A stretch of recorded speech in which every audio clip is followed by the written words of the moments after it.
From lying about a song to being exposed as a fraud. Here's our list of celebrities who ruined their careers with one video. Starting off, we have Diddy. Diddy has been in a lot of hot water recently, and for good reason too. Diddy and Cassie Ventura first met in 2005, and 2 years later, they were romantically linked for a decade, being together on and off, but they officially called it quits in 2018. Cassie filed a lawsuit against Diddy on November 16th, 2023, and a lot of information came out about it. She alleged that before long, he had complete control over her life, and when he pursued a relationship with her, she agreed because she feared retaliation if she denied him. All aspects of Miss Ventura's life were controlled by either Mr. Combs or his management companies, the complaint said. She then filed a lawsuit against him for everything she went through. After this was reported in the news through his representatives, Diddy denied the allegations against him. Obviously, Mr. Combs vehemently denies these offense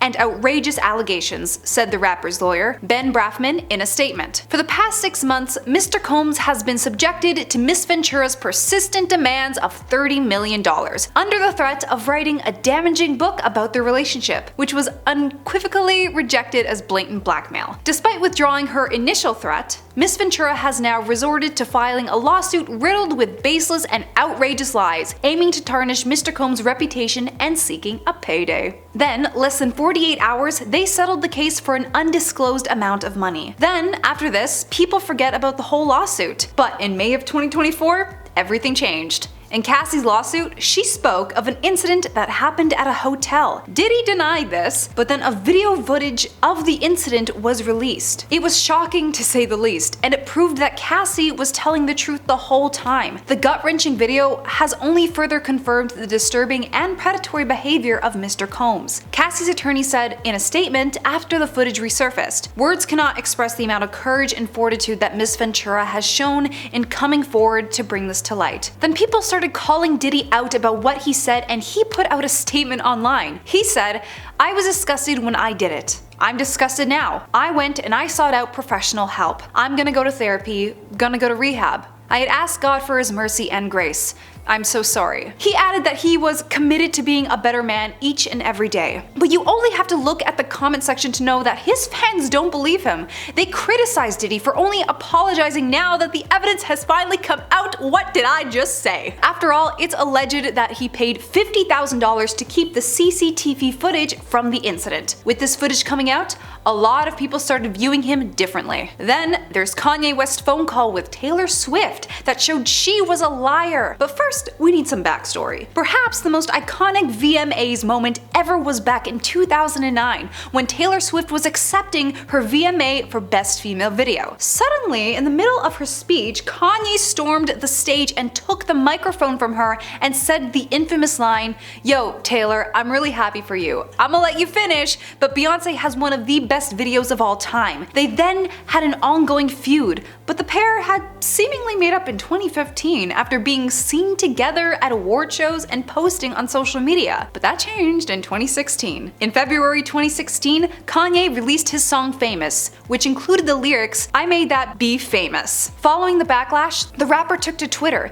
claiming that he had gotten permission from Taylor to name drop her following an hour-long phone conversation with the star. Then in June that year, Kim, Kanye's then wife, said she totally approved of that, regarding Taylor's knowledge of the lyrics of the famous song before the song's released. Kim added, "She totally knew that was coming out. She wanted to all of a sudden act like she didn't. I swear, my husband gets so much S for things when he really was doing proper protocol and even called it to get it approved." In July, Kim released video footage of Kanye and Taylor on the phone discussing the song. Taylor had no idea she was being recorded, but she did approve the lyrics. "I feel like me and Taylor might still have sex and was supportive of it." Then the internet turned on her, but it's important for me to point out that she did not know or approve the lyrics, "I made that be famous," which is the line she had a problem with. Taylor posted a statement saying, "Where is the video of Kanye telling me he was going to call me that B in his song? It doesn't exist." Because it never happened. You don't get to control someone's emotional response to being called that B in front of the entire world, she wrote in a note. "I would very much like to be excluded from this narrative, one that I have never asked to be a part of since 2009. Regardless of what she said, everyone everyone who wasn't a fan of her turned against her, with Kim and Kanye encouraging them. Kim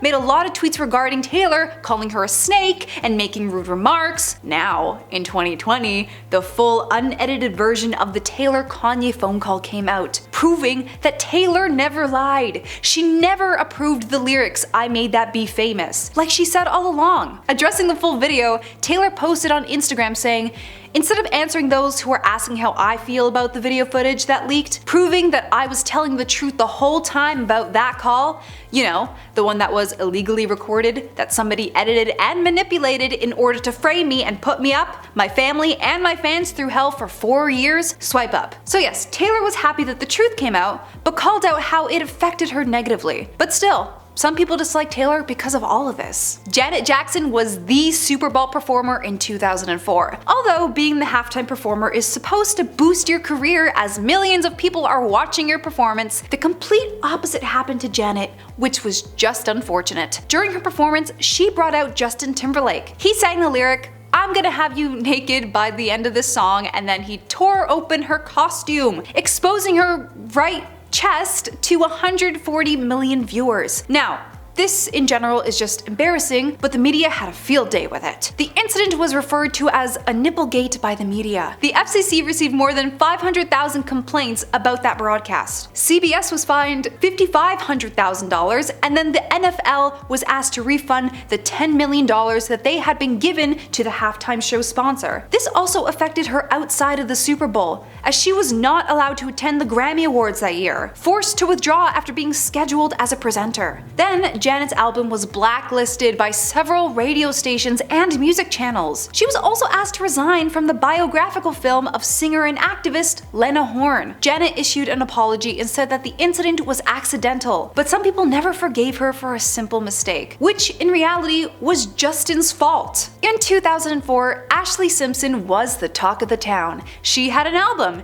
debut at the top of the Hot 100, an MTV TV show, The Ashlee Simpson Show, and was the musical act on Saturday Night Live that June. Well, the SNL performance did not go as planned. She performed her hit single, Pieces of Me, on Saturday Night Live, which went well. She then returned to the stage to perform her next song, where then the vocals for the previous song began playing while her mic was down at her side. It was revealed that she was lip syncing. She then did an awkward jig on stage and later blamed her band during the closing credits. She said, "I feel so bad. My band started playing the wrong song. I didn't know what to do, so I thought I'd do a hoedown. I'm sorry, live TV. It was just plain awkward." Her career never recovered as she was booed at her Orange Bowl performance in 2005, and her next 2 albums did not do well. That's all for our list of celebrities who ruined their careers in one video. Who do you think had it worst? Let me know in the comments below, and we'll see you next time.